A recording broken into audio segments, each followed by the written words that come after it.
Inna ad-dina 'inda Allahil Islam wa ma ikhtalafa shururi anfusina wa sayyiati a'malina may yahdihillahu fala mudilla lahu wa may yudlil fala hadiya lahu Ashhadu an la ilaha illallah wahdahu la syarika lah wa ashhadu anna Muhammadan abdullahi wa rasuluh. Salawatullahi rabbi wa salamuhu wa barakatuhu alaihi wa ala alihi wa ashabihi wa man sara ala nahjihi wa sanna bi sunnatihi wa ihtada bihadihi ila yaumiddin. Ya ayyuhalladzina amanu taqullaha haqqa tuqatih wa la tamutunna illa wa antum muslimun. Ya ayuhan nasu taqu rabbakum alladhi khalaqakum min nafsin wahidah wa khalaqa minha zawjaha wa batha minhuma rijalan katsiran wa nisaa'a wattaqullaha alladhi tasaaluna bihi wal arham innallaha kana 'alaykum raqiba. Ya ayyuhalladzina amanu taqullaha wa qulu qawlan sadida yuslih lakum a'malakum wa yaghfir lakum dhunubakum wa may yuti'illaha wa rasulahu faqad faza fawzan 'azima. Tsumma amma ba'du fa inna ahsanal hadisi kitabullah wa khairal hadyi hadyu nabiyyina Muhammadin sallallahu alaihi wa ala alihi wasallam wa syarrul umuri muhdatsatuha fa inna kulla muhdatsatin fid dini bid'ah wa kulla bid'atin dhalalah kulla dhalalatin finnar wal yadzu billah. Amsayna wa amsal mulku lillah walhamdulillah wa la ilaha illallah wahdahu la syarika lah lahul mulku walal hamdu wa huwa ala kulli syai'in qadir. Rabbana nas'aluka khaira ma fi hadhil lailah wa khaira ma ba'daha wa na'udzubika min syarri ma fi hadhil lailah wa syarri ma ba'daha. Rabbana na'udzubika minal azzi wal kasal wa su'il kibar. Rabbana na'udzubika min adzabin finnar wa min adzabin fil qabr. Amsayna ala fitratil Islam wa ala kalimatil ikhlas wa ala dini nabiyyina Muhammadin sallallahu alaihi wa ala alihi wasallam wa ala millati abina Ibrahim hanifa muslima wa ma kana minal musyrikin. Radina billahi rabba wa bil islami dina wa bi Muhammadin sallallahu alaihi wasallam nabiyya. Allahumma bika amsayna wa bika asbahna wa bika nahya wa bika namut wa ilaika nusur. Allahumma inna nas'aluka ilman nafi'an wa rizqan thayyiban wa amalan mutaqabbala. Allahumma inna na'udzubika min ilmin la yanfa' wa min qalbin la yakhsha wa min nafsin la tashba wa min da'watin la yustajaba laha. Allahumma 'allimna ma yanfa'una wanfa' bima 'allamtana wa zidna ilma. Allahumma aslih lana syu'unana kullaha wa la takilna ila anfusina tarfata 'ain. Allahumma inna nas'aluka bi annaka antallahu la ilaha illa anta an tarfa'anna hadzal bala wal waba wal ghala wal fitan ma zahara minha wa ma batan bi rahmatika ya arhamar rahimin. Ikhwani wa akhwati masyiral hadirin wal hadirat as-saimin was-saimat rahimani wa rahimakumullah.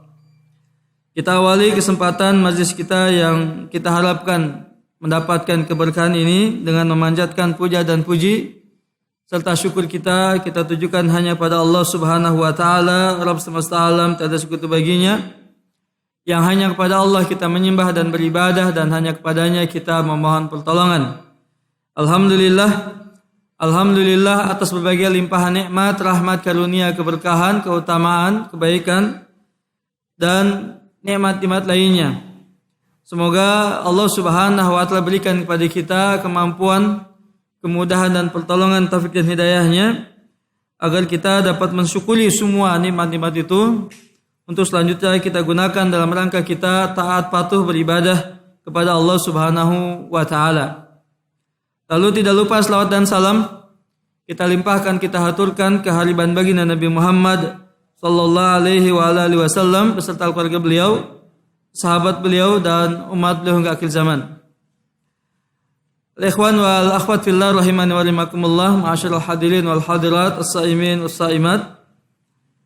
Kesempatan kajian kita di sore hari ini akan mengangkat tema nilai-nilai pendidikan dalam ayat-ayat tentang puasa atau secara umum yang terdapat di dalam amaliyah selama di bulan Ramadan, yang semoga kita lebih dapat memahami keberadaan kita di bulan Ramadan dan lebih dapat merasakan pendidikan-pendidikan yang ada di dalamnya untuk selanjutnya menjadikan kita menjadi hamba yang lebih baik lagi, lebih taat, lebih patuh, lebih tunduk pada Allah Subhanahu wa taala. Ikhwani wal akhwati al-ahibba as-saimin as-saimat rahimani wa rahimakumullah. Kita tahu bahwa bulan Ramadan adalah bulan yang penuh dengan keberkahan. Bulan yang penuh dengan rahmat. Bulan di mana setiap hamba, orang-orang yang beriman sangat rindu untuk bertemu dengannya. Bulan yang penuh dengan ampunan Allah Subhanahu wa taala. Dan bahkan sampai pada bulan adanya pembebasan dari api neraka. Bahwa Allah Subhanahu wa taala memiliki orang-orang yang dibebaskan dari api neraka selama bulan Ramadan, berlangsung sejak hari pertama dari bulan Ramadan atau malam pertama dari bulan Ramadan. Semua ini merupakan karunia rahmat yang sangat besar yang diberikan oleh Allah Subhanahu wa taala kepada kita, umat Muhammad sallallahu alaihi wasallam, orang-orang yang beriman.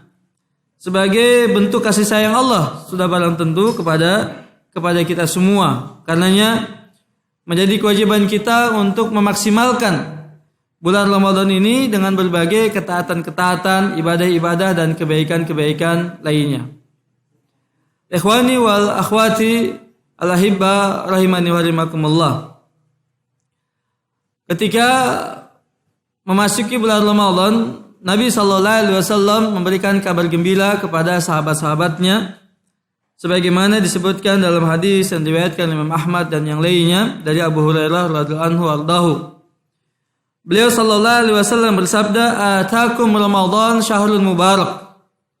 Faradallahu alaikum siyamahu. Fihi tuftahu abwabus sama wa fi riwayah abwabul jannah. Wa fihi tughlaqu abwabun nar wa fi riwayah abwabul jahim. Wa sufidat maradatus syayatin wa fi riwayah sulsilat asyayatin. Lillahi fihi lailatun khairun min alfi syahrin. Man hurima khairaha faqad hurrim."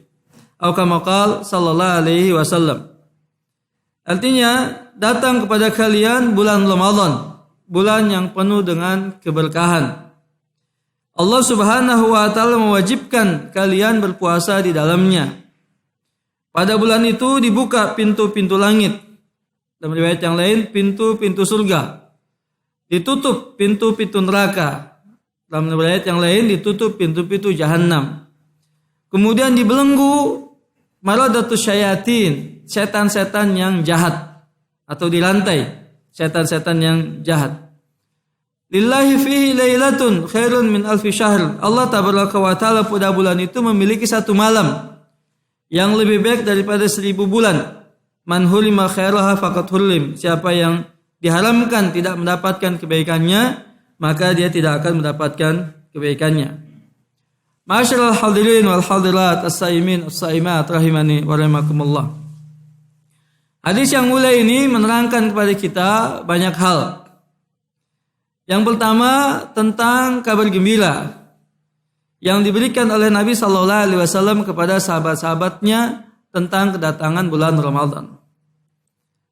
Hal ini menjadi salah satu metode pendidikan yang paling efektif menurut hemat saya. Apa? Yaitu mendahulukan kabar gembira. Mendahulukan berita-berita, informasi-informasi yang menyenangkan, yang menggembirakan, yang membahagiakan. Sudah barang tentu adalah faktor yang menggembirakan, membahagiakan dan menyenangkan itu adalah bukan urusan duniawi yang remeh-temeh, tetapi sejatinya adalah segala hal yang akan didapatkan oleh seorang hamba dari kebahagiaannya di negeri akhirat.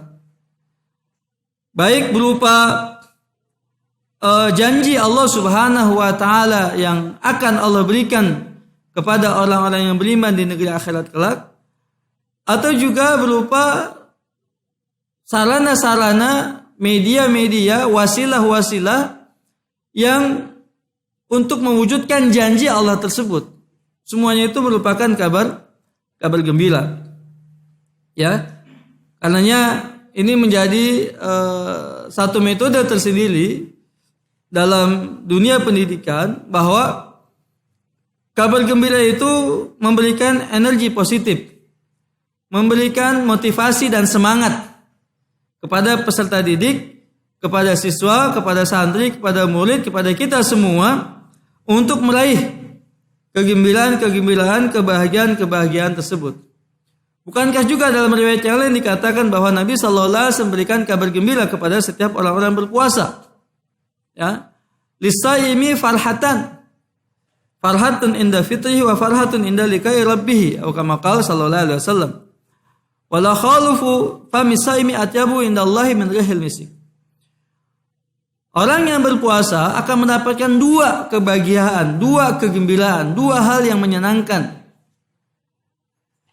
Yang pertama, dia berbahagia, bergembira ketika berbuka.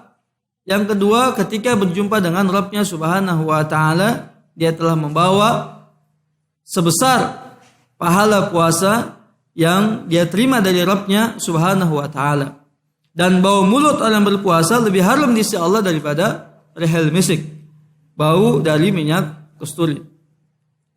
Jadi berapa banyak Allah dan Rasulnya memberikan kabar gembira ini kepada orang-orang yang beriman, orang-orang yang beramal soleh. Sekian banyak ayat-ayat Al-Quran.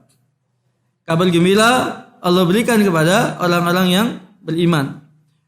Kegembiraan, kebahagiaan yang akan mengantarkan hidup mereka bahagia dunia hingga akhiratnya, yang disebut dengan hayatan thayyibah, kehidupan yang baik, hayatan hasanah, kehidupan yang indah, ya, di dunia hingga di akhirat. Di dunia sebagai bentuk apa? Bisyarah, sebagai kabar gembira bagi seorang muslim, untuk dia mendapatkan yang lebih baik lagi, yang lebih bahagia lagi di akhirat kelak. Ini poin yang pertama. Kemudian salah satu hal yang menggembirakan adalah ketika dia mengatakan bahwa bulan Ramadan adalah bulan yang penuh dengan keberkahan, al-barakah, ya, keberkahan. Keberkahan artinya adalah kebaikan yang bertambah banyak, ya. Disebutkan dalam etimologi bahasanya adalah subutul khair wa ziyadatuh. Ya, tetapnya kebaikan itu dan bertambah langgengnya kebaikan, atau langgengnya kebaikan itu dan bertambah banyaknya kebaikan itu, ya. Dan keberkahan tadi, ya, baik bentuknya materi atau juga maknawi. Dan yang kita harapkan adalah maknawi sejatinya di sisi Allah Subhanahu wa taala. Tidakkah dikatakan sebagai sebuah keberkahan misalnya ketika hari ini Allah sampaikan kita bertemu dengan Ramadan dalam keadaan sehat walafiat. Lalu untuk kemudian Allah masukkan kecintaan kepada hati setiap orang-orang yang beriman akan keimanan, akan ketakwaan, akan amal saleh di bulan ini. Wa habbaba ilaikum wa zayyana fi qulubikumul iman. Wa habbaba ilaikum ilaih. Bagaimana Allah Tabaraka wa Ta'ala menghiasi keimanan pada hati-hati orang yang beriman dan membuat kecintaannya kepada keimanan, ketakwaan. Ya. Di mana orang yang beriman bertambah semangat untuk menjalankan ketakwaannya, keimanannya selama di bulan Ramadan. Sehingga Allah berikan kepadanya taufik, kemampuan untuk beramal saleh, ya, baca Al-Qur'annya, salat tarawihnya, infak sedekahnya misalnya, ya, kemudian silaturahminya, berbakti kepada orang tuanya, memuliakan tamunya, memuliakan tetangganya misalnya, dan lain sebagainya. Itu keberkahan yang tidak ada taranya, ya, nilainya yang luar biasa. ketimbang sekedar keberkahan yang berupa materi, dan itu pun Allah berikan kepada kaum muslimin. Ya, banyak orang-orang yang mendapatkan keberkahan selama bulan Ramadan.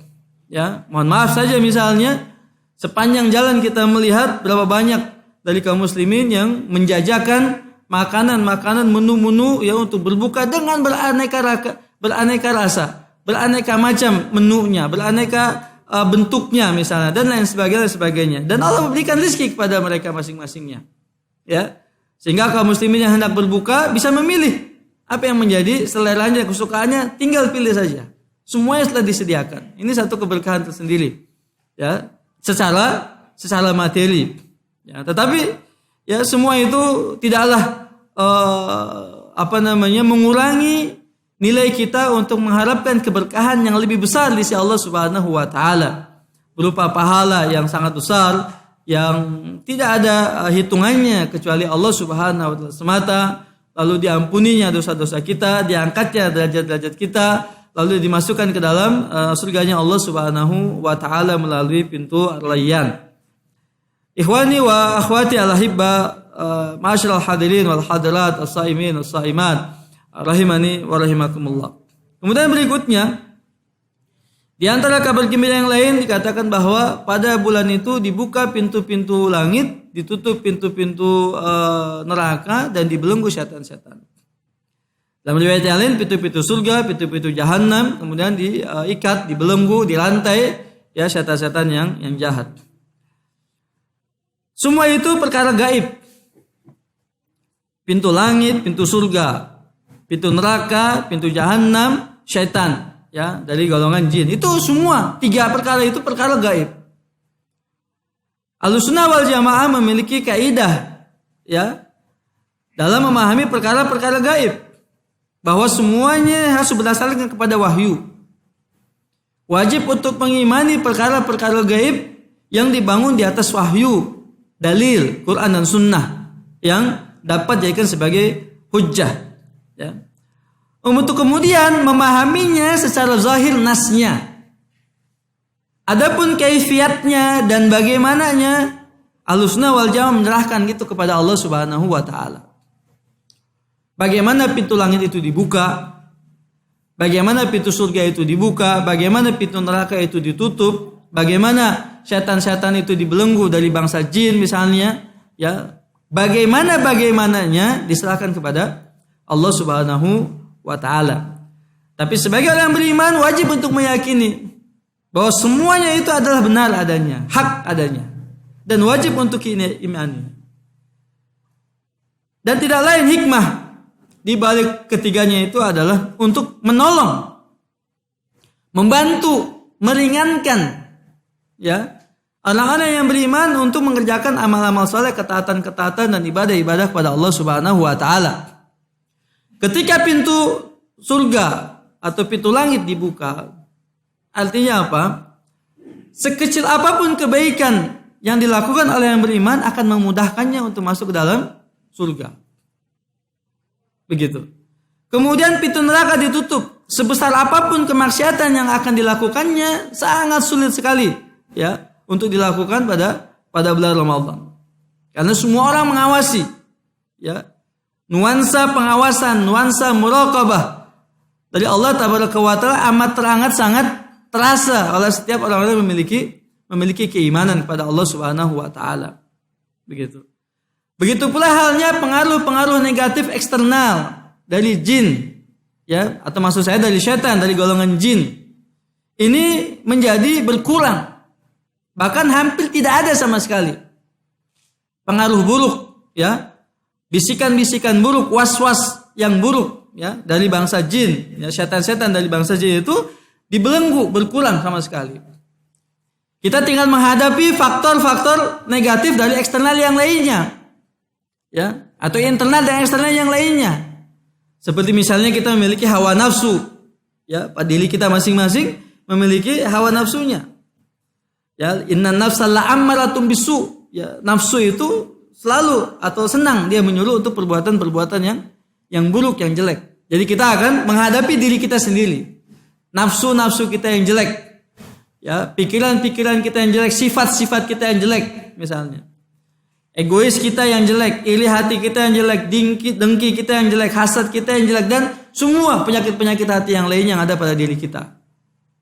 Kita melawannya, gitu. Kita berjuang untuk untuk menaklukkannya.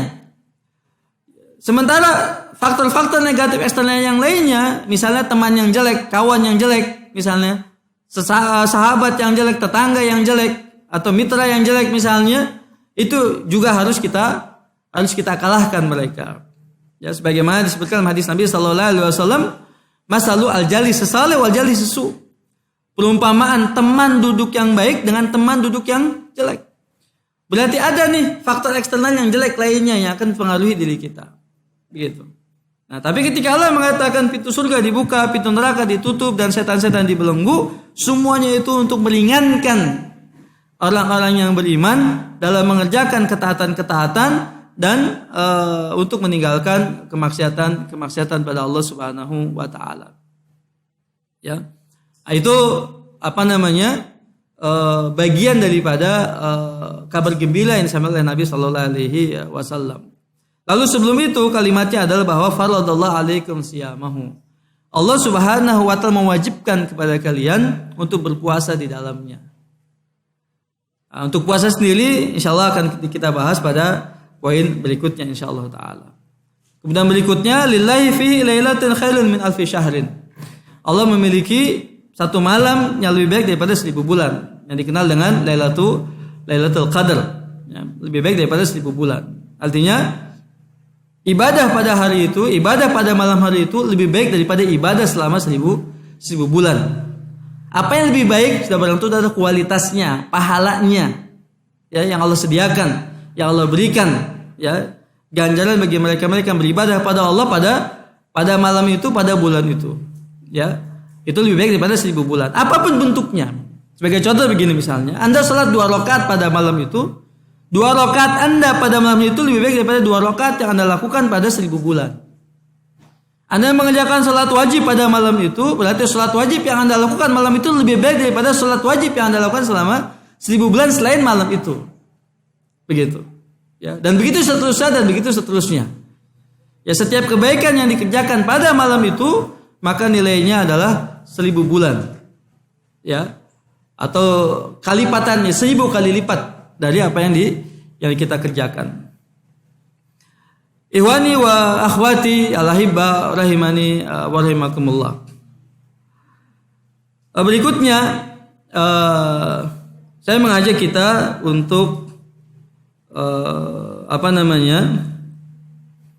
membuka firman Allah Subhanahu wa taala di surat Al-Baqarah 183 yang ini sudah populer di kalangan kita kaum muslimin, di mana ayat ini ya sering disampaikan, sering dibacakan dalam banyak kesempatan, terutama di bulan Ramadan ini, karena memang ayat ini menjadi dasar pijakan hukum, ya, sampai pada derajat ijma', ya, kaum muslimin tentang wajibnya ibadah puasa Ramadan dengan adanya ayat ini.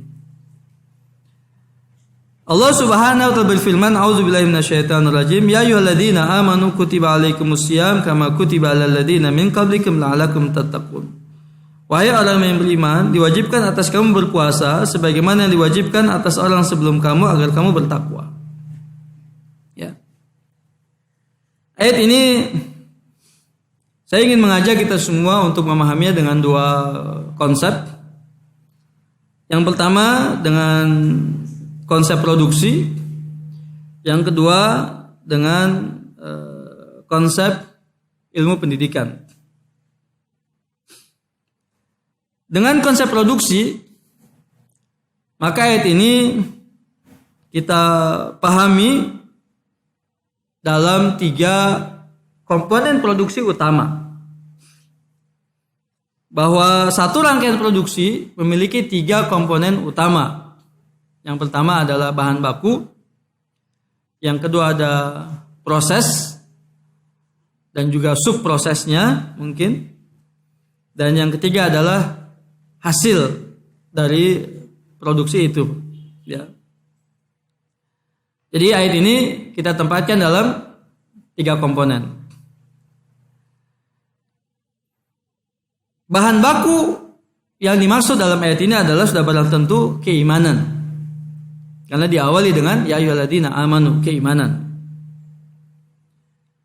Sedangkan prosesnya adalah ibadah siam itu sendiri. Lalu hasilnya adalah takwa.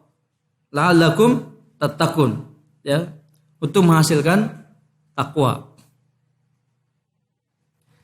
Kita coba urai ketiga komponen tersebut. Tentang bahan baku yaitu keimanan. Ya. Sudah barang tentu setiap rangkaian proses produksi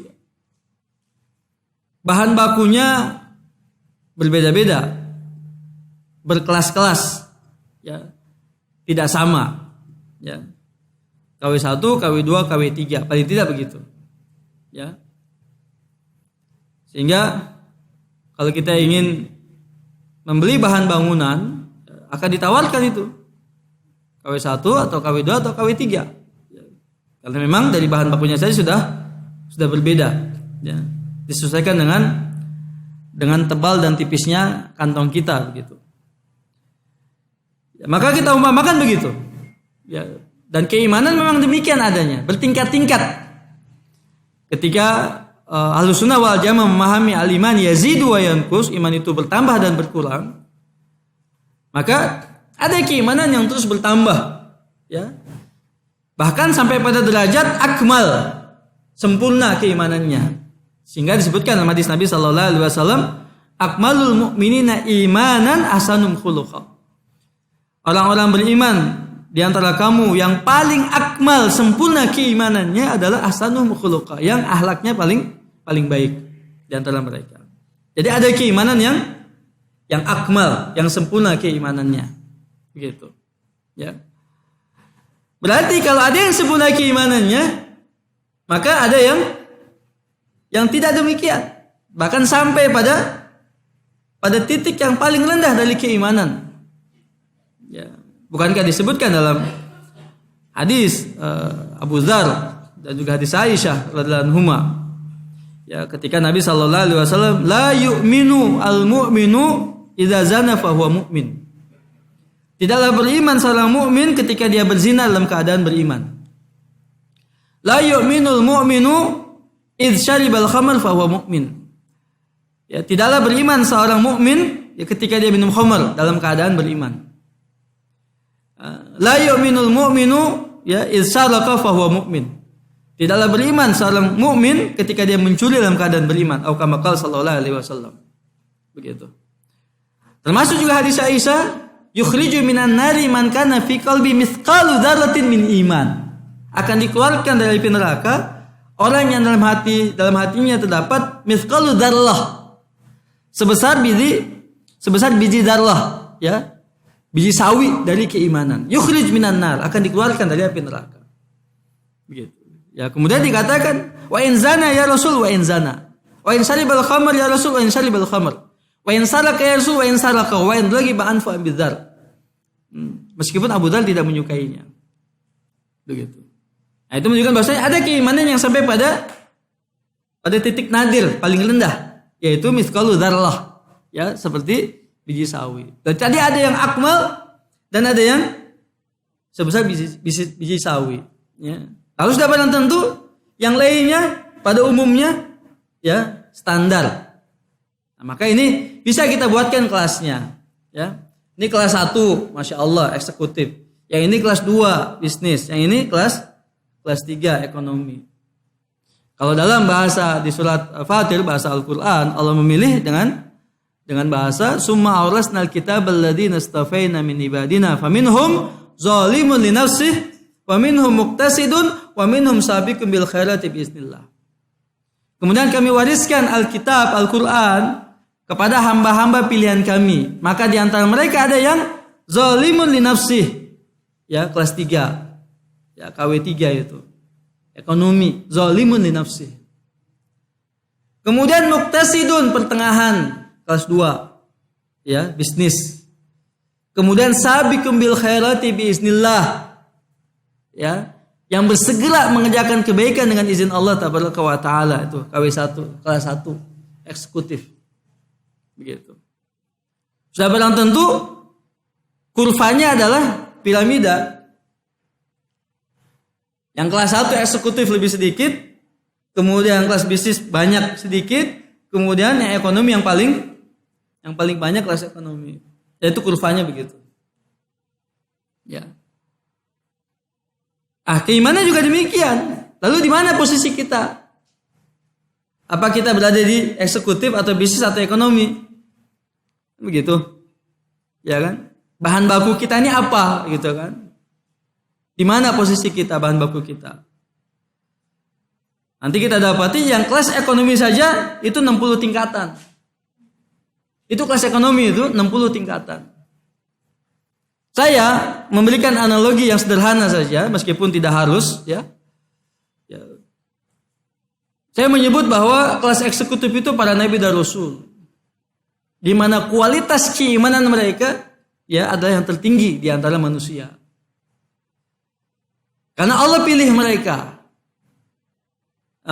Ikhtarahumullahu rasulan. Allah memilih mereka sebagai rasulnya, sebagai utusannya, untuk menyampaikan perintah-perintahnya, untuk berbicara kepada manusia apa yang diinginkannya, dikehendakinya subhanahu wa ta'ala kepada mereka. Keimanan para nabi rasul berada di kelas eksekutif. Di bawah mereka adalah sahabat-sahabat Nabi sallallahu alaihi wasallam. Siddiqin, syuhada, salihin, kelasnya para sahabat-sahabat Nabi sallallahu alaihi wasallam. Was-sabiqunal awwalun minal muhajirin wal ansar. Kuntum khaira ummatin ukhrijat linnas. Laqad radiyallahu 'anil mu'minin idh yubayyunaka tahta syajarah. Dan sekian banyak ayat-ayat Al-Qur'an yang merekomendasikan sahabat-sahabat Nabi sallallahu alaihi wasallam. Bahkan dalam satu riwayat, sebagaimana diriwayatkan Imam Tirmidzi dari Ibnu Mas'ud radhiyallahu anhu, Nabi menyebut cuma 2 kali.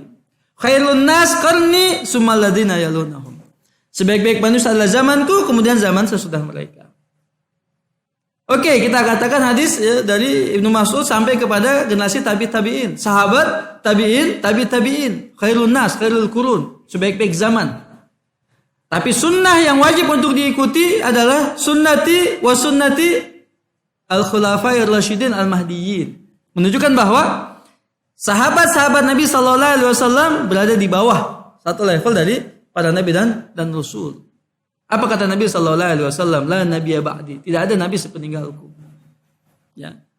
Sekiranya ada nabi, maka sahabat-sahabat itulah ya, penerus dari Nabi sallallahu alaihi wasallam. Begitu. Ya. Nah itu kelas bisnis. Artinya selain sahabat-sahabat Nabi sallallahu alaihi wasallam masuk di kelas ekonomi. Selain sahabat-sahabat Nabi sallallahu alaihi wasallam masuk di kelas ekonomi. Kelas ekonomi tidak bisa sampai ke bisnis, bisnis tidak sampai ke eksekutif. Betul enggak? Seberapapun perjuangan orang-orang yang ada di kelas ekonomi dalam keimanannya, ketakwaannya, dakwahnya, jihadnya, keikhlasannya, kewaraannya dan sebagainya, sampai enggak ke derajat sahabat-sahabat Nabi sallallahu alaihi wasallam. Mereka mendapatkan rekomendasi Allah dan Rasulnya dalam ayat Al-Qur'anul Karim, tidak akan sampai. Demikian pula halnya sahabat-sahabat Nabi sallallahu alaihi wasallam yang luar biasa, khulafair rasyidin, misalnya al-mubasysyirin bil jannah, sampai enggak ke derajat para nabi dan rasul? Enggak akan sampai. Maka di antara kita selain sahabat-sahabat Nabi sallallahu alaihi wasallam berlomba-lomba dalam 60 tingkatan kelas ekonomi. Saya mengambil analogi 60 tingkatan dalam riwayat yang populer sampai kepada kita, ya. Adapun tentang keabsahannya perlu untuk dikaji lebih mendalam lagi, bahwa Al-Imam Syafi'i rahimahullah ta'ala membaca Al-Quran 60 kali khatam selama Ramadan.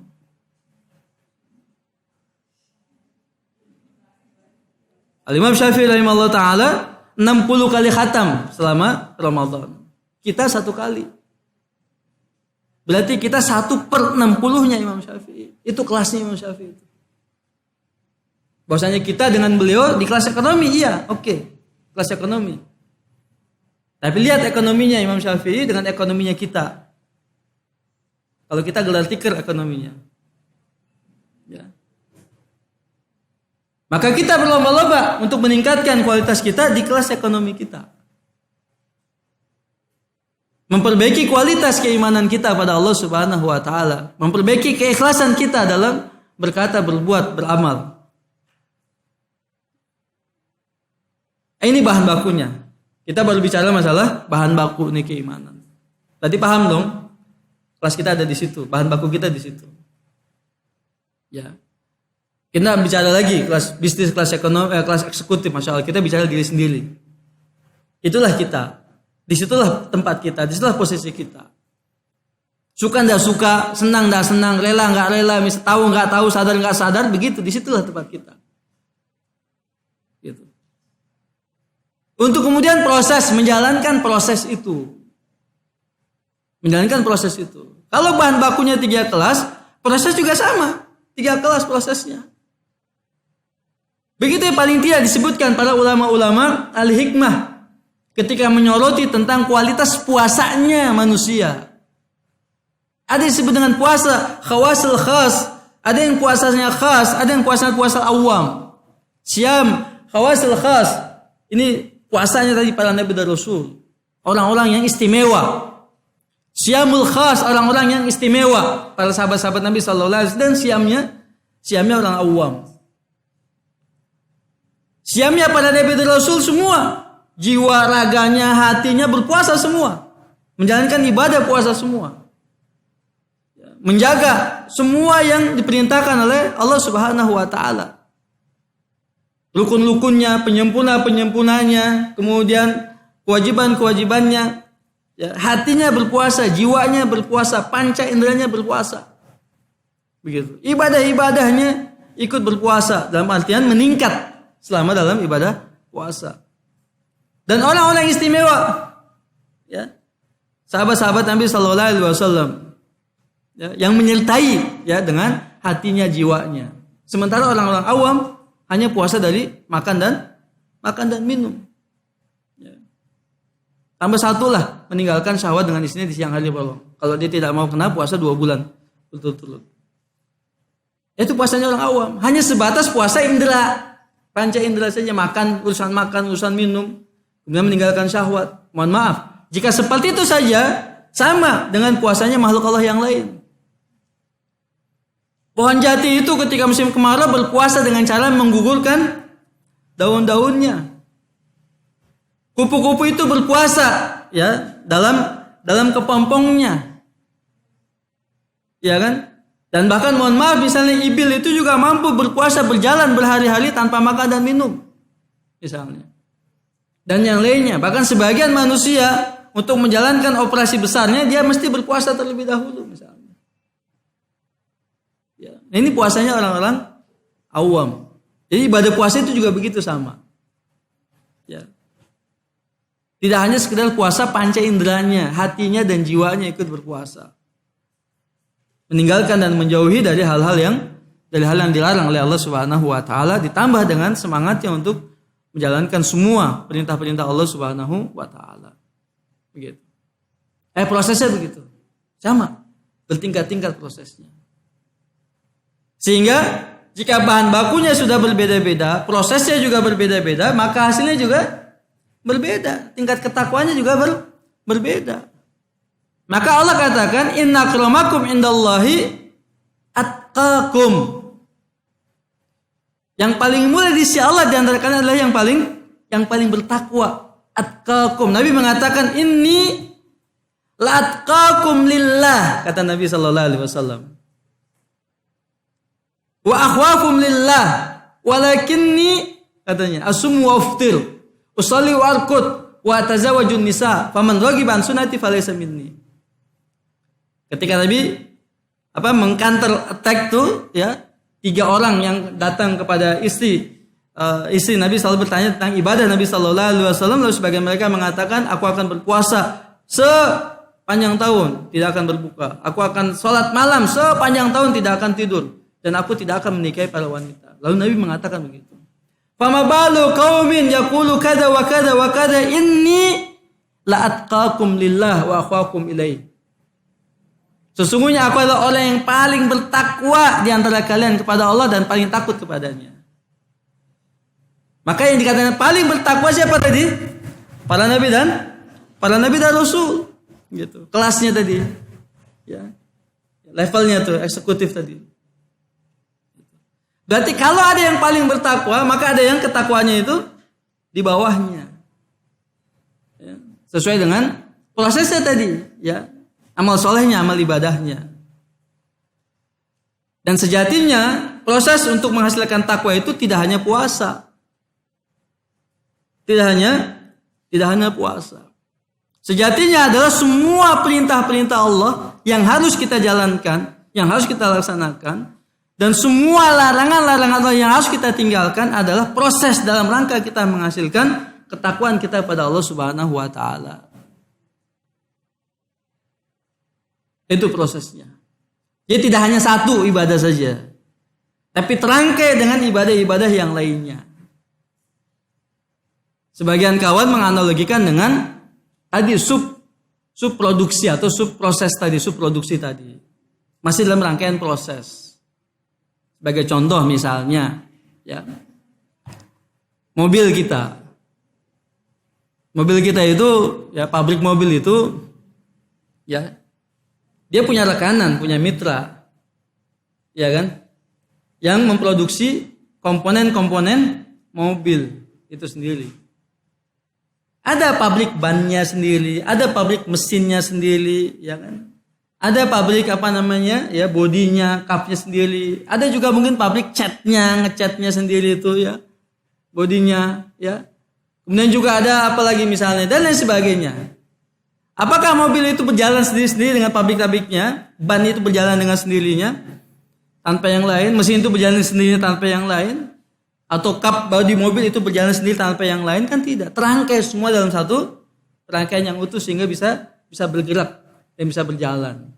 Begitulah ya untuk mencapai derajat takwa kepada Allah Subhanahu wa taala. Begitu.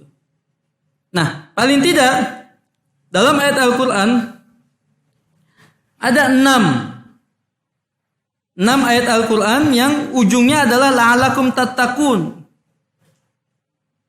Ujungnya adalah la'alakum tattaqun. Silakan dicatatkan ayatnya, nanti di rumah dilihat-lihat, dibuka, ya, kemudian coba untuk ditadaburi apa relasi dan korelasi satu dengan lainnya. Yang pertama Al-Baqarah 21. Yang kedua Al-Baqarah 63. Yang ketiga Al-Baqarah 179. Yang keempat Al-Baqarah 183. Yang kelima Al-An'am 153. Yang keenam Al-A'raf 171. Kita sarikan. Al-Baqarah ayat 21 tentang perintah untuk beribadah kepada Allah secara umum. Ya ayuhan nasu budu rabbakum alladzi khalaqakum walladzina min qablikum la'allakum tattaqun. Perintah untuk beribadah secara umum. Al-Baqarah 63 perintah untuk mengambil wahyu dan berpegang teguh dengannya. Allah katakan wa id akhadna mitsaqakum wa rafa'na fawqakumut tura khudhu ma atainakum biquwwah wadhkuru ma fihi la'allakum tattaqun. Dan ingatlah ketika kami mengambil janji kamu dan kami angkat gunung Sinai di atasmu, saya berfirman, pegang teguhlah apa yang telah kami berikan kepadamu dan ingatlah apa yang ada di dalamnya agar kamu bertakwa. Khudhu ma atainakum biquwwah wadhkuru ma fihi la'allakum tattaqun. Al-Baqarah 63. Ini senada dengan ayat yang terakhir tadi, Al-A'raf 171. Sama. Khudhu ma atainakum biquwwah wadhkuru ma fihi la'allakum tattaqun. Mengambil wahyu dan berpegang teguh dengan wahyu. Al-Baqarah 179 tentang qisas. Walakum fil qisasi hayatun ya ulil albabi la'allakum tattaqun. Ayat sebelumnya itu kutiba alaikumul qisasu fil qatla. Diwajibkan atas kamu untuk menegakkan hukum qisas dalam permasalahan pembunuhan. Al-hurru bil hurri wal abdu bil abdi wal unsa bil unsa, kan begitu dan seterusnya. Nah, kemudian ayat selanjutnya ini walakum fil qisasi hayatun ya ulil albab la'allakum tattaqun, tentang qisas. Qisas sejatinya adalah urusan pidana antara hak sesama manusia. Kan begitu? Disebutkan satu hadis Nabi sallallahu alaihi wasallam, awwalu ma yuhasabu bainal abdi au fima bainal abdi fid dima. Kama qala sallallahu alaihi wasallam. Yang pertama kali dihisab pada hari kiamat kelak yang menyangkut urusan sesama hamba tentang urusan darah. Maka tidak salah kalau kita menyimpulkan bahwa ayat ini menjadi representasi tentang bagaimana kita harus berinteraksi secara sosial dengan baik.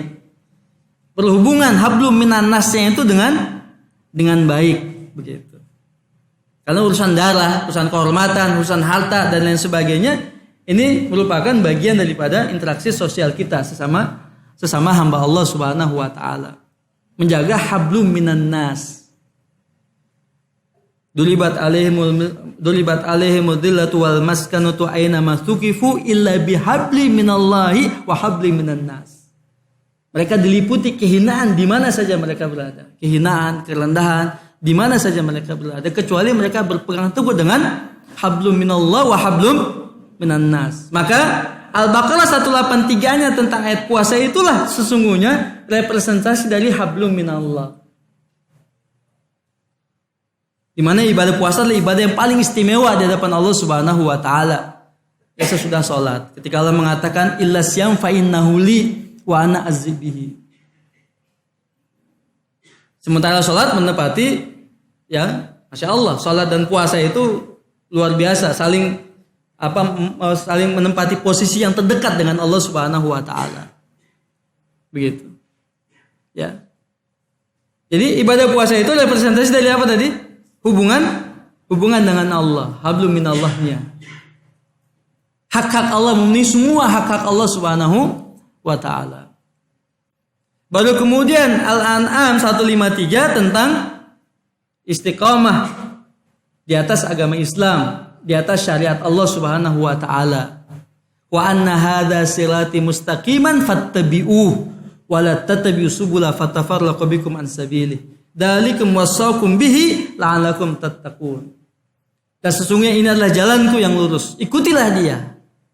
Jangan kamu ikuti jalan-jalan yang lain yang akan mencerai-beraikan kamu dari jalan yang lurus itu. Demikianlah kami wahyukan kepadamu, kami wasiatkan kepadamu, kami perintahkan kepadamu, la'allakum tattaqun, agar kamu bertakwa. Itu kan rangkaian ayatnya 151, 152, 153. Wasiat Nabi sallallahu alaihi wasallam yang disebut dengan al-wasayal ashar. The 10 of commandment itu, 10 titah ilahi itu. Al-An'am 151, 152, 153 yang terdapat dalam Taurat dan Injil. Istiqomah di atas agama Allah Subhanahu wa taala. Lihat relasi dari ayat-ayat tadi yang ujungnya adalah la'allakum tattaqun. Ternyata untuk mencapai derajat takwa adalah memelihara, menjaga hubungan yang harmonis, yang baik, memenuhi kewajiban-kewajiban dan hak-hak itu dengan baik. Baik sesama manusia, sama hamba Allah, apalagi sesama terkait dengan hak Allah Subhanahu wa taala. Begitu. Makanya tidak salah. Ya. Satu konsep yang saya sempat tawarkan dalam disertasi saya tentang potensi dan interaksi manusia dalam konsep pendidikan Islam. Dengan mengangkat hadis Muaz bin Jabal, riwayat Tirmidzi, Abu Dawud, Imam Ahmad dan yang lainnya. Imam Tirmidzi mengatakan hadisnya hasan sahih. Yang selalu juga dibacakan setiap akhir dari khutbah Jumat. Di mana Nabi sallallahu alaihi wasallam bersabda, "Ittaqillaha haitsu ma kunta. Wa atbi'is sayyi'atal hasanata tamhuha wa khaliqin nas bi khuluqin hasan." Bertakwalah kepada Allah di mana saja kamu berada.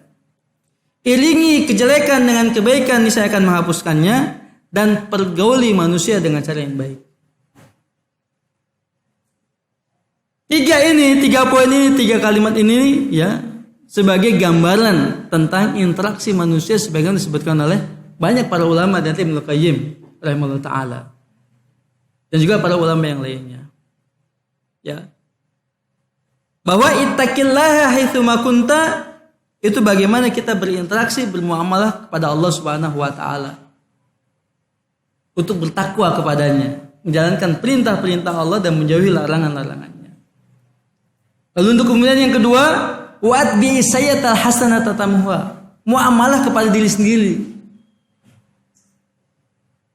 Karena ada orang yang zalimun li nafsi tadi, menzalimi diri sendiri. Gimana menzalimi diri sendiri itu? Ya, banyak mengerjakan kemaksiatan, sedikit mengerjakan kebaikan. Itu zalim pada diri sendiri. Makanya mengatakan atbi sayyatal hasanah. Ikuti kejelekan dengan kebaikan, jelek baik, selalu begitu. Yang akan menghapuskan, yang akan membersihkan kejelekan tadi. Kalau zalim di nafsi itu lebih banyak maksiatnya. Tapi yang ini enggak. Kalau kita ya sayang kepada diri sendiri, di mana kita terjatuh dalam berbagai kesalahan, kekeliruan, dosa, telah mengotori hati kita, jiwa kita dengan berbagai noda-noda kemaksiatan misalnya, dan kita sayang pada diri sendiri, maka bersihkan semua itu. Bersihkan semua itu. Adbi sayyatal hasanata. Bersihkan. Maka Allah puji orang yang berupaya untuk membersihkan dirinya dan jiwanya. Qad aflaha man zakkaha. Wa fil ayat qad aflaha man tazakka. Beruntung orang yang membersihkan jiwanya. Ya kan? Dan Allah lebih sayang dari diri kita ternyata. Dalam hadis riwayat Imam Muslim itu dari Abu Hurairah radhiyallahu anhu, as-salawatul khamas wal jum'atu ilal jum'ah wa ramadhan ila ramadhan mukaffirat lima bainahunna idza sunibatil kaba'ir. Bukankah itu kasih sayang Allah pada kita? Salat 5 waktu, Jumat ke Jumat, Ramadan ke Ramadan, mukaffirat, pembersih dosa-dosa kita. Di antaranya ya dosa besarnya dengan taubat nasuha. Nah itu bagaimana kita berinteraksi pada diri sendiri begitu. Sehingga tidak berlebihan ketika ada satu pepatah yang mengatakan la kabirata ma'al istighfar wala sagirata ma'al istimrar. Tidak ada dosa yang besar jika setiap dosa diiringi dengan istighfar, dan tidak ada yang kecil jika terus ditumpuk-tumpuk menjalankan yang kecil-kecil itu. Sehingga dosa kecil itu jika terus dikerjakan dan ditumpuk, dia menjadi besar juga.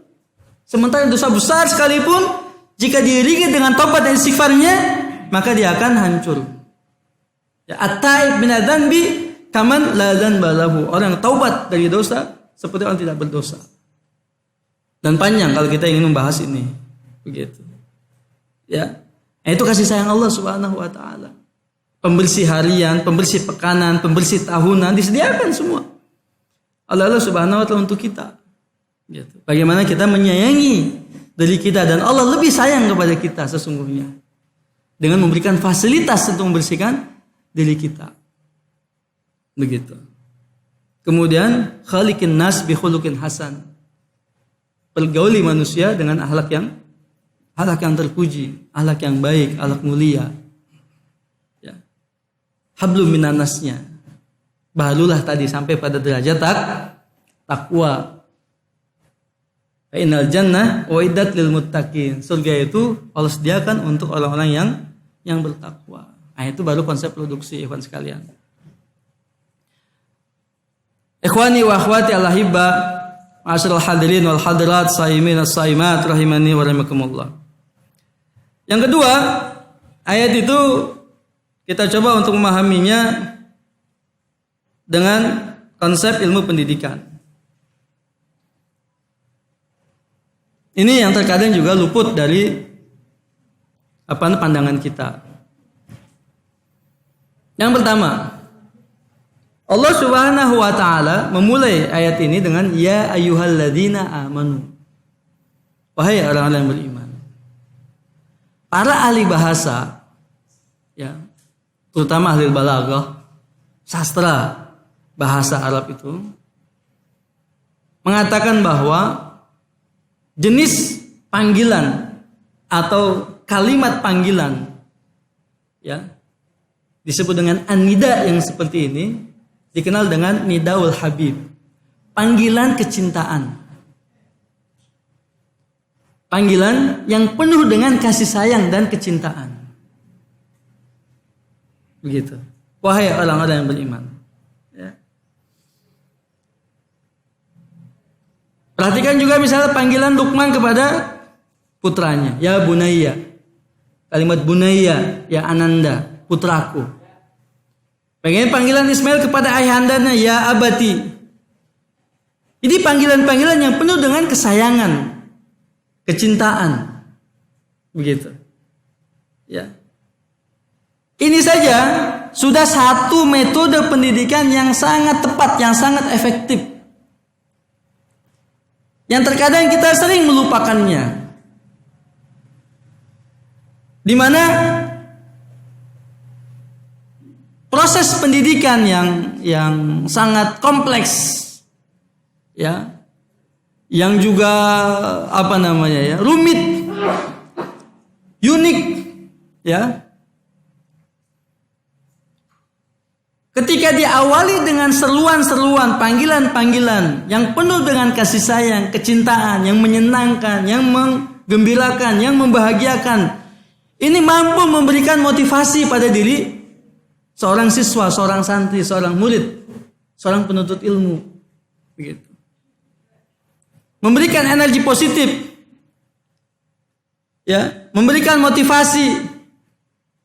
Paling tidak dia merasa disayang oleh gurunya, ya, oleh syekhnya, oleh ustadznya, kan begitu. Kalau itu sudah sebagai pintu, ya, awal masuk dari proses pendidikan yang akan dijalankan, ini akan lebih ringan, akan lebih mudah. Meskipun isi daripada seruan tersebut akan berat. Tapi karena sudah ada energi positif yang masuk terlebih dahulu, motivasi yang sudah masuk terlebih dahulu, tertanam terlebih dahulu, maka yang berat itu terasa ringan dan akan diupayakan semaksimal mungkin untuk melaksanakannya. Maka panggillah anak-anak itu dengan panggilan-panggilan yang menyenangkan, yang menggembirakan. Wahai anakku yang hebat, yang luar biasa, ya, pejuang, calon mujahid, calon ulama, misalnya, ya, masya Allah, misalnya anak yang saleh, yang salehah, ya, yang cerdas, yang pandai, begitu, ya, ini akan memotivasi, akan membangkitkan, ya, si anak dalam menjalankan apa yang kita perintahkan, ya. Sama ketika kita juga mendidik anak-anak kita di rumah. Panggil anak-anak kita itu dengan sebutan-sebutan yang menggembirakannya. Masya Allah, soleh, masya Allah, ya. Yang pintar, masya Allah, muhafid misalnya, mujahid, gitu, ya. Begitu. Itu yang memberikan motivasi. Bukan sebaliknya, panggilan-panggilan yang menakutkan, apalagi sampai mencela, menghina, menghardik, mencerca, misalnya, dan sebagainya, tidak boleh. Ya. Setiap anak kita adalah sang juara.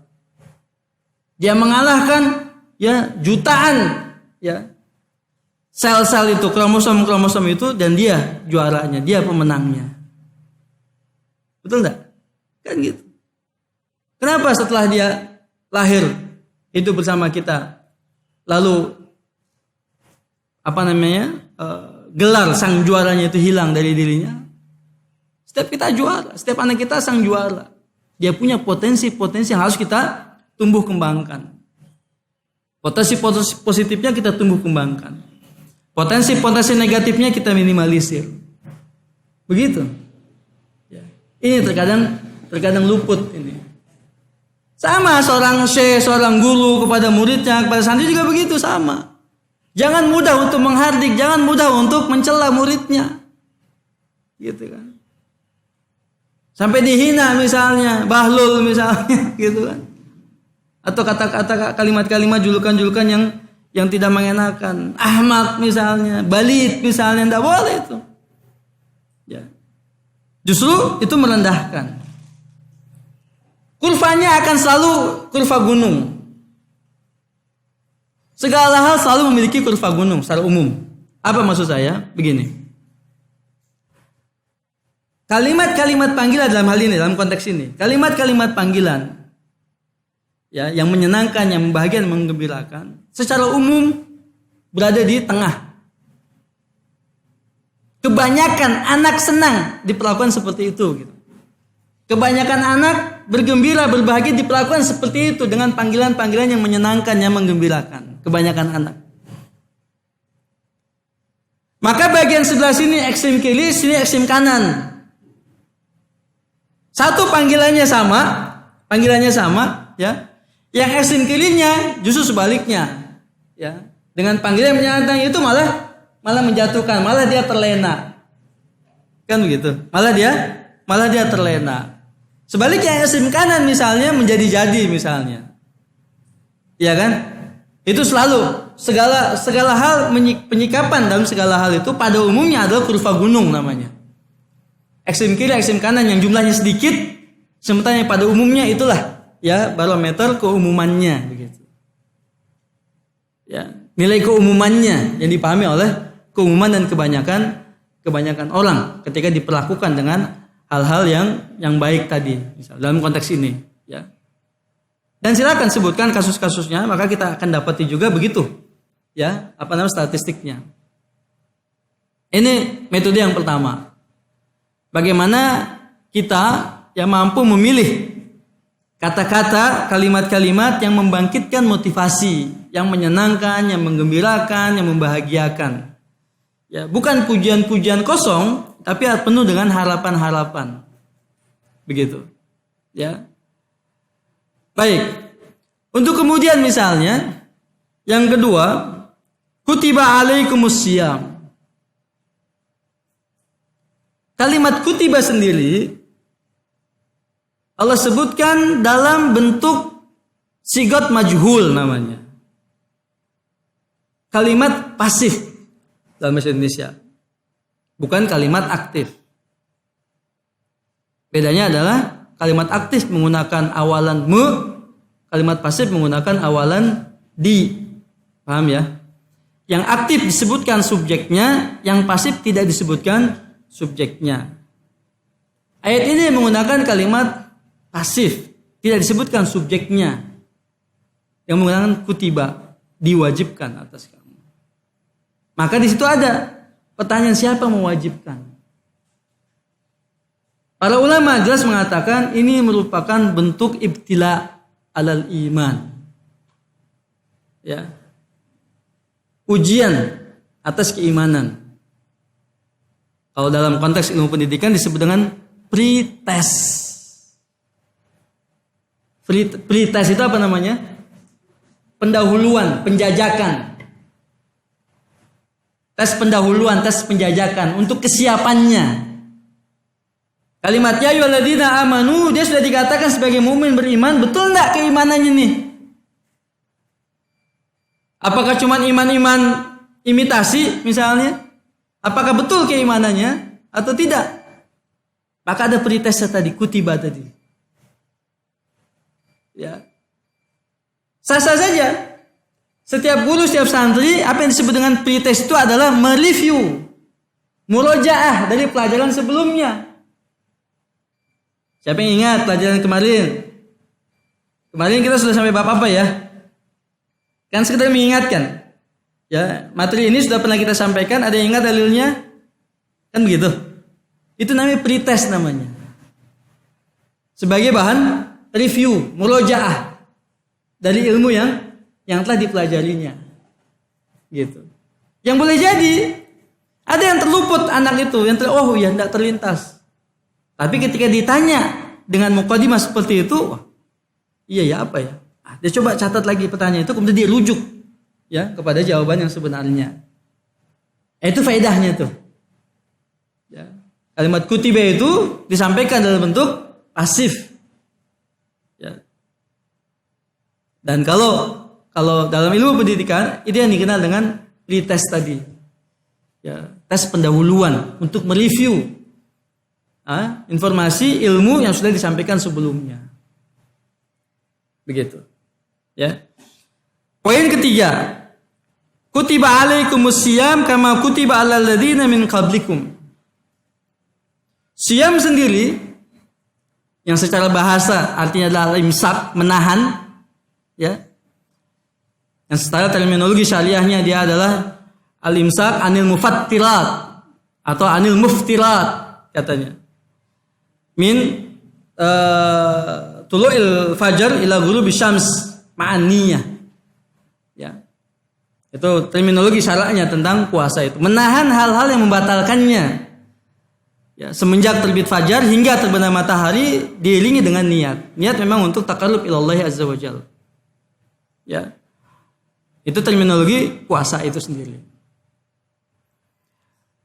Dan ahkam siyam, ya, tentang hukum-hukum seputar puasa, ya, bertebaran dalam kitab-kitab fikih, dalam fatwa-fatwa para ulama, dan banyak kajian-kajian al-asatidzah juga menyinggung tentang hukum-hukum seputar ibadah puasa. Silakan itu didalami.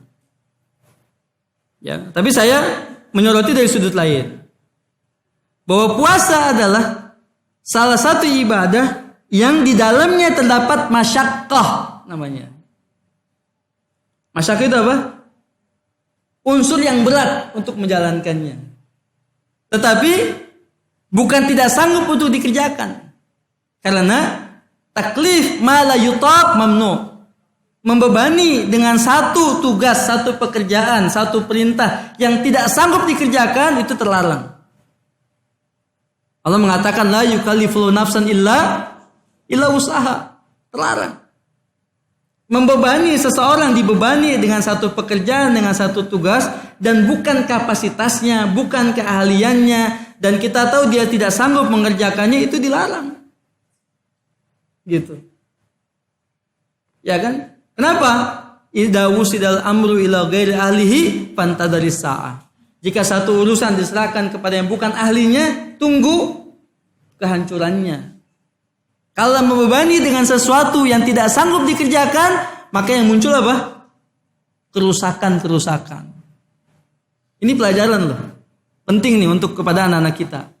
Jangan membebani anak-anak kita dengan sesuatu yang dia tidak sanggup untuk mengerjakannya. Tetapi dilatih dia untuk mengerjakan sesuatu yang berat. Ada unsur beratnya dia, ya. Tapi sesungguhnya sanggup untuk dikerjakan. Contohnya itu puasa. Maka boleh anak-anak itu dilatih untuk berpuasa. Kan berat itu kan? Tapi sanggup dia untuk atau dimotivasi untuk sanggup menjalankannya sebagai bentuk latihan, ya, untuk menerima tanggung jawab lebih besar daripada itu. Kan begitu. Maka perhatikan pendidikan anak-anak sahabat-sahabat Nabi SAW sejak kecil itu.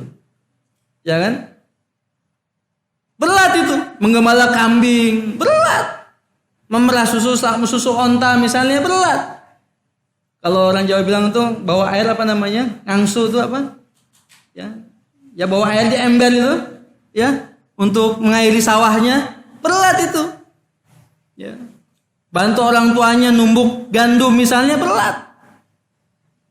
Tapi anak-anak sudah dilatih untuk itu. Bahkan termasuk ibadah-ibadah, puasanya, sholatnya, dan lain sebagainya. Sehingga diharapkan ketika usia dia sudah balik, mendekati balik, dan di awal-awal baliknya sudah mampu menanggung ya tugas-tugas risalah dakwah yang berat.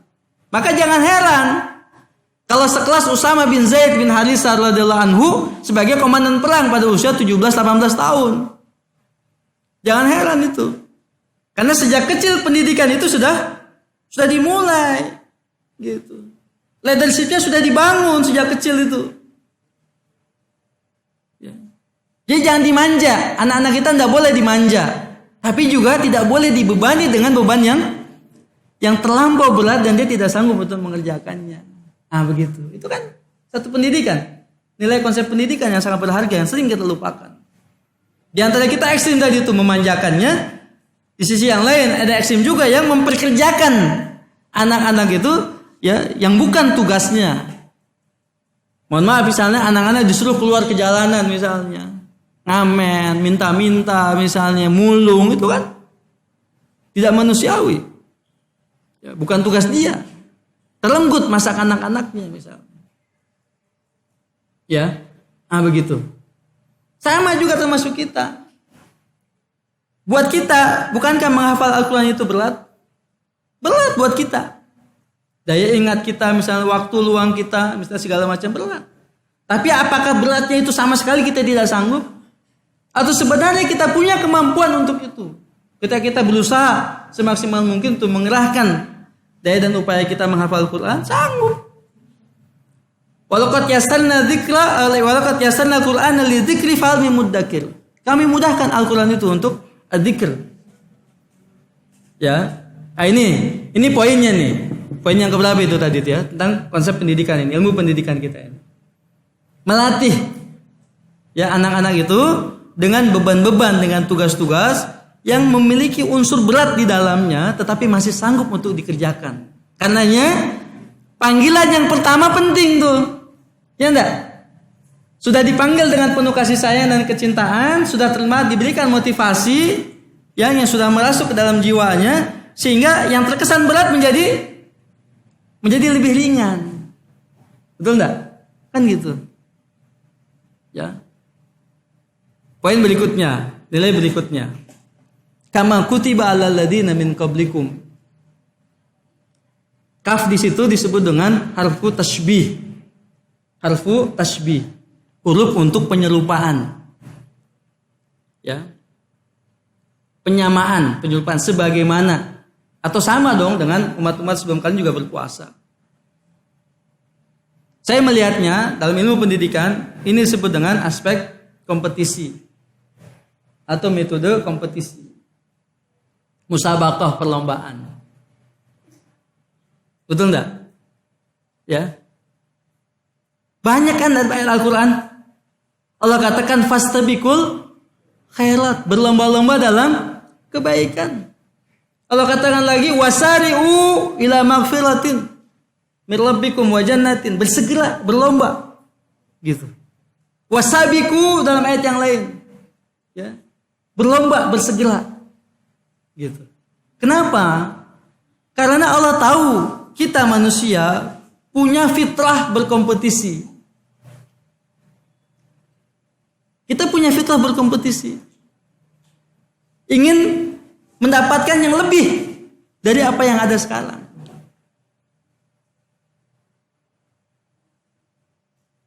Kalau boleh dikatakan, ini warisan sejak bapak moyang kita Adam alaihissalam. Ya. Kemudian sifat ini dibenturkan oleh iblis laknatullah alaihi. Ana khairu minhu, aku lebih baik dari dia. Itu kan kompetisi kan? Ingin menunjukkan dia lebih baik dari yang lainnya kan?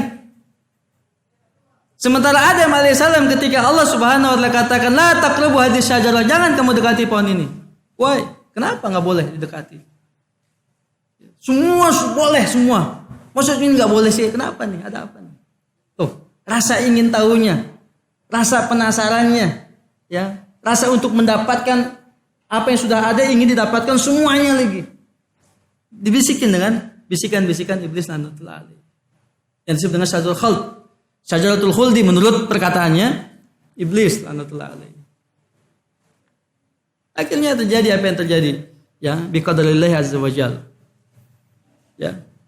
Ini kompetisi menurut saya.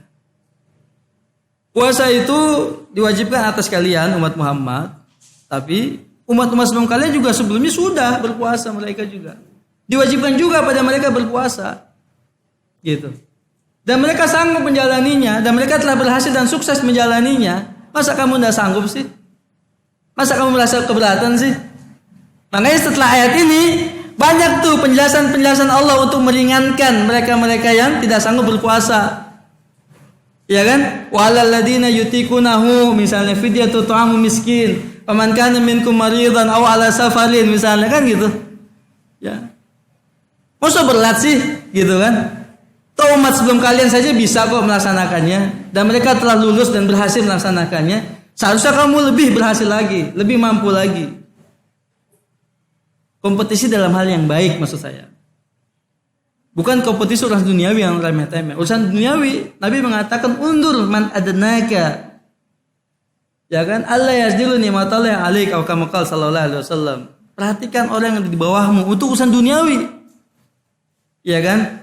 Agar terasa nikmat Allah atas diri kamu. Untuk urusan duniawi lihat yang paling bawah. Tapi untuk kebaikan, lihat berlomba-lomba dalam kebaikan. La hasada illa fisnatain. Tidak ada hasad, keinginan untuk berlomba, ya, berkompetisi kecuali dalam dua hal. Rajulun atahallahul mal fasallatallahu fil khair aw fi ta'atillah ana alail wan nahar. Wa rajulun atallahul Qur'an atallahul ilm atallahul hikmah fasallatallahu fil khair fi ta'atillah ana alail wan nahar. Atau kama qala sallallahu alaihi wasallam. Tidak boleh iri, dengki, hasad, ghibtah berlomba kecuali dalam dua hal. Seseorang yang Allah berikan harta, lalu dia gunakan harta itu untuk taat pada Allah, untuk kebaikan sepanjang malam dan siang. Yang kedua, seorang yang Allah berikan ilmu, Al-Quran, hikmah, lalu dia gunakan semuanya itu untuk taat pada Allah Taala sepanjang malam dan sepanjang siang. Berlomba-lomba dalam kebaikan, infaknya, sedekahnya, zakatnya berlomba-lomba. Al-Qur'annya berlomba-lomba, menuntut ilmunya berlomba-lomba. Begitu. Ya kan? Itu berkompetisi, sikap kompetisi. Ya. Tapi kompetisi yang baik maksudnya. Kemudian cara untuk memberikan kompetisi itu adalah menumbuhkan motivasi. Bukan melemahkan dia misalnya. Ya. Kadang begini, mohon maaf. Bahkan sebagian kita saja tidak senang disandingkan dengan orang lain. Disama-samakan dengan orang lain. Begitu. Ya, kita tidak senang dengan itu. Ya. Kenapa sih kok kamu begitu? Si fulan begini. Misalnya, ya. Padahal di antara kita beda-beda potensinya. Beda-beda kemampuannya dan sebagainya. Kenapa harus disandingkan satu dengan yang lain? Ya, maka tadi yang dikatakan oleh Allah Taala fastabiqul khairat, berlomba-lomba menjalankan kebaikan, ketaatan menuju Allah Subhanahu wa taala. Ya. Kalau sekarang hari kelima Ramadan, hari kelima ya. Ya, paling tidak juz 5 udah selesai. Ya dong, karena maghrib kan sudah masuk juz 6 kan? Malam ke-6 kan? Maghrib sudah masuk juz 6 gitu. Paling tidak sekarang udah selesai juz 5. Aduh, Ustaz, ini juz 1 belum beres nih Ustaz nih. Gimana? Ah, itu namanya berlomba untuk kebaikan itu. Ayo, tambah, lanjut gitu. Ya, luangkan waktu untuk Al-Qur'an di bulan ini. Kapan lagi kita akan menghatamkan Al-Qur'an kalau enggak di bulan ini? Kan begitu paling tidak. Ya. Sekarang hari kelima nih. Ya, gimana infak sedekahnya misalnya? Ya, gimana salat tarawihnya? Gimana salat witirnya dan yang lainnya? Selalu begitu. Lihat, ya, ibadah kita pada Allah Subhanahu wa taala. Yang terakhir, ya, karena waktu yang membatasi kita, ya, la'allakum tattaqun. Agar kamu bertakwa. Pembahasan takwa panjang lebar. Ya. Bahkan di sini ada nih penerbit buku At-Taqwa namanya. Masya Allah nih penerbit buku At-Taqwa. Ya. Ini hadiahnya nih yang besar ini dari penerbit At-Taqwa untuk ibu-ibu ummahat. Ya. Ini. Panjang lebar bahasan takwa. Penafsiran takwa. Mana takwa? Wasilah-wasilah mencapai derajat takwa misalnya. Panjang lebar takwa. Ya. Insyaallah kita yang rajin mendengarkan kajian-kajian ya para asatizah, ya, televisi, radio misalnya, ya, dari majalah, dari buku dan sebagainya, ya, akan banyak kita mendapatkan penjelasan-penjelasan seputar tema ini. Tapi saya melihatnya begini, dari sudut ilmu pendidikan, ya, takwa ini adalah sebagai bentuk penghargaan, apresiasi, sebagai bentuk penghargaan, mengapresiasi. Betapapun kualitas kadar keimanan bahan bakunya, yang keimanan tadi, betapapun proses yang dijalankannya, maka dia akan mendapatkan penghargaan prestasi-prestasi sesuai dengan bahan bakunya dan prosesnya, upayanya. Sekecil apapun, ya, seremeh apapun kebaikan yang dilakukan oleh seorang hamba, Allah selalu mengapresiasi. Wa may ya'mal mithqala dzarratin khairan yarah. Maka Nabi mengatakan, la tahkiranna minal ma'rufi syai'a. Walau antalqa akhaka biwajhin talik. Ittaqin nar wala bisyikki min tamrah. Atau kama qala sallallahu alaihi wasallam. Jangan kamu remehkan sekecil apapun kebaikan, perbuatan baik.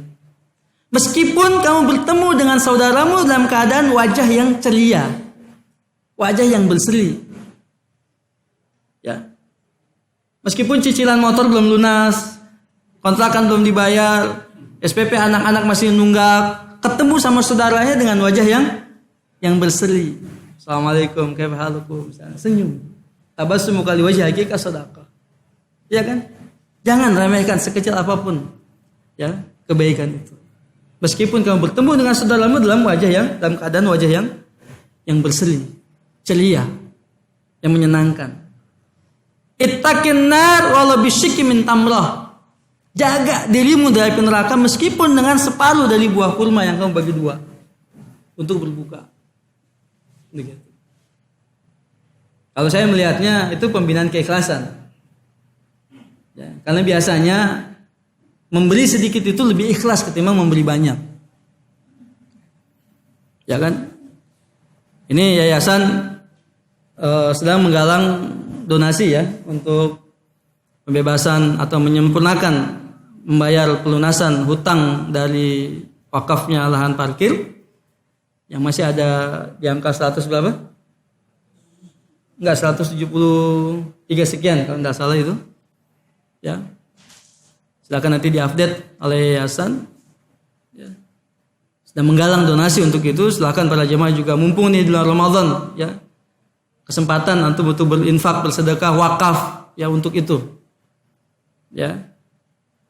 Nah, biasanya kalau infaknya 10.000 itu tolong ditulis hamba Allah gitu.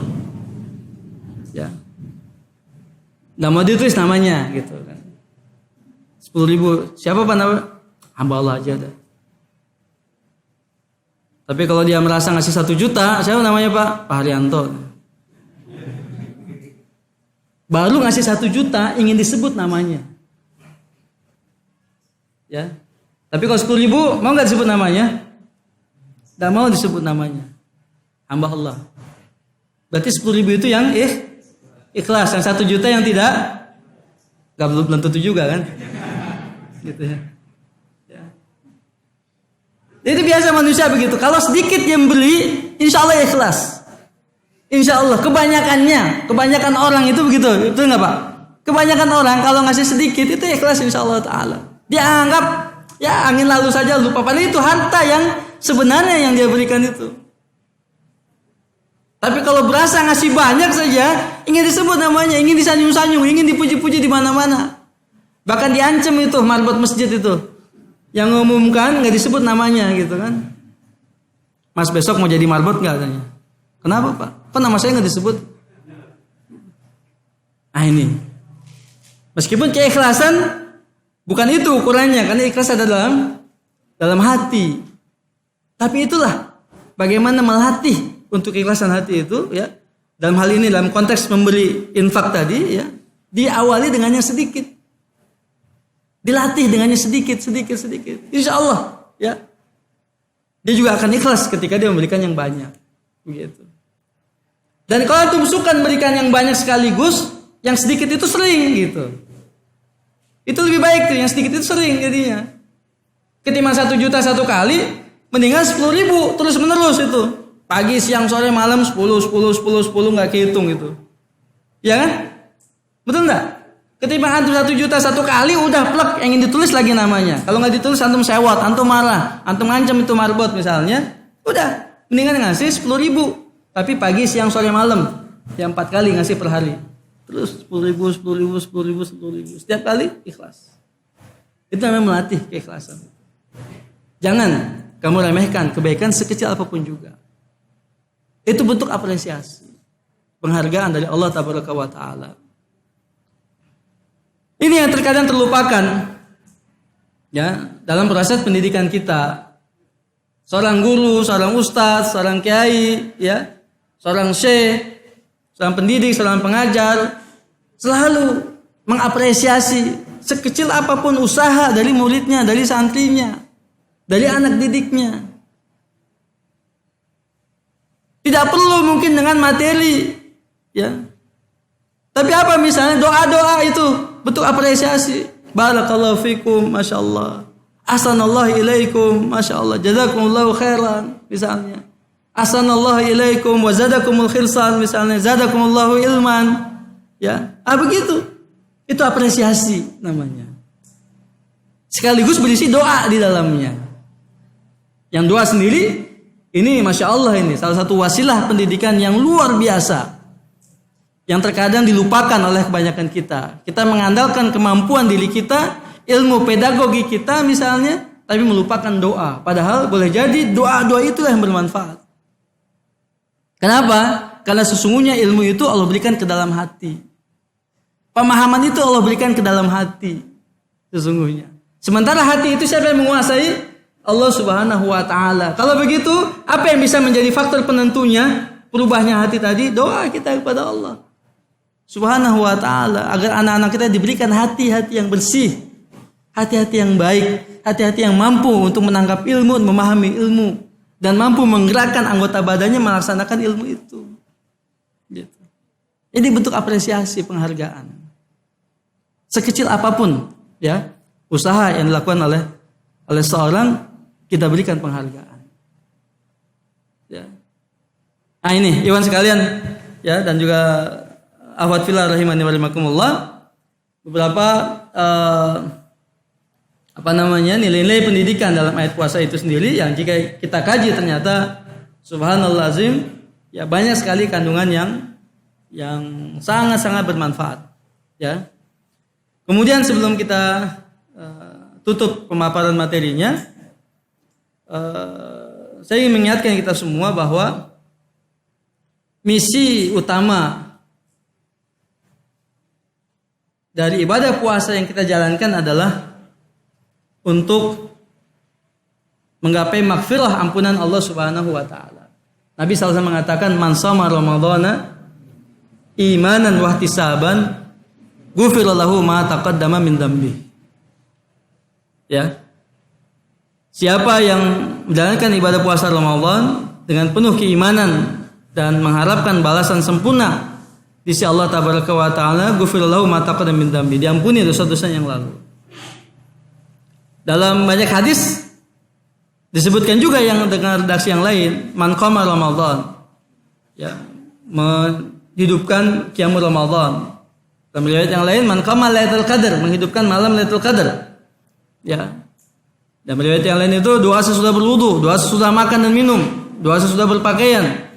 Ya. Ini juga ghufira lahu ma taqaddama min dhanbi.